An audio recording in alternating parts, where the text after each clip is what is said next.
Hello and welcome back. We are well into beta patch day. Was it worth it? I mean, that would be a spoiler if I told you now, but it might be. Just a quick note on the screen tearing. That's going to be due to VSync being disabled, which is not really a thing this game is designed for, and I don't know why you would disable it anyway. I've also included benchmarks towards the end of a 2600K, that's an i7, for anybody that doesn't know, paired with a 660 Ti, and the full specs of that machine and the one that was originally tested, the one I'm using now, will be in the description below. So let's see how this goes, shall we?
And there you go.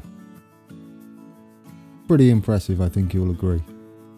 We're looking at around 31% increase, both on the average and the 1% low for the 8600K system. 21% average frame rate increase for the 2600K, with the 1% lows seeing a 60% increase, which is, it's definitely noticeable during the benchmark I did of the 2600K. Now, interestingly, the 660 Ti did reach 100% usage a few times. So that means it would be GPU limited at that point. There was plenty of headroom with the 2600K. It was barely touching 40% at times. So anybody with a 2600K, congratulations. I think you're probably going to be good to play this for a while. You'll need a bit better graphics card than a 660 Ti though. I mean, it's still a good card. Don't be worried if you've got that combination. It played quite well. Much better. Obviously, 50.8 average is okay with the new patch. One thing I did notice was improved core usage over both CPUs. So we're still seeing slight heavy bias on a single core. All this means really is that it will benefit CPUs with higher clocks rather than more cores still. I mean, that's from my limited pool of computers, which is two. My old one, which my wife uses, which is the 2600K, and my new one, the 8600K. GPU utilization seems better, though still a little bit low. It was 40% for the 1080. Obviously the 660 Ti did max out a couple of times. CPU utilization was about the same for both, which was interesting. The 8600K and the 2600K were about the same usage. Not sure what that translates to. I guess it's because I was going to say it was GPU bound at that point, but obviously the 1080 was only running at around, I believe, 30 to 40%, so that's not the case. Another thing, I mean, it sounds like I'm knocking this patch, but I'm not at all. I'm really happy with it. But the major pause still exists, and that does affect those 1% lows. I left out the max frame rate because pointless really to have those in. They're not helping us with any meaningful information. Also, the 0.1% lows are not worth it because across the board they were 0.4%, and it's due to that major pause in the game that we see. Now, I had a little think about the pauses. It could be two things: caching, obviously, or it could be garbage collection. Now, I used to write apps and computer games way back, and I did write multi-threaded apps, and garbage collection is a big deal. So if you collect it all at once, it tends to do that pause. So I'm thinking maybe it is that. I could be wrong. I don't know what the code's doing. Maybe the developers can let us know. And I'm not sure it can be addressed depending on what it is. You might have to just live with it. I mean, it's not game breaking. A little pause here and there. All it does is make my cab rides look a bit silly, but I can edit them out if need be. So, all in all, a fairly large improvement, I'm going to say, and an impressive one at that. Just looking at that chart there.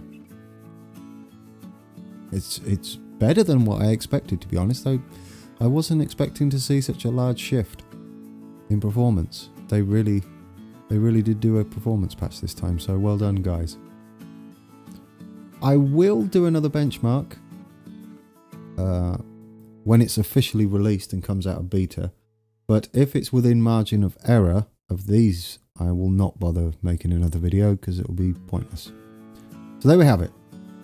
Fairly large improvement. I'm happy with the patch so far. Everything loaded fine. I've seen on the forums some people had some problem with some mods, but having problems with mods, is kind of up to the mod developers, not the actual developers. Although, you know, it would help if they did all work. So, with that, and a happy patch day, it would seem for most, I will say goodbye there. And until next time, take care.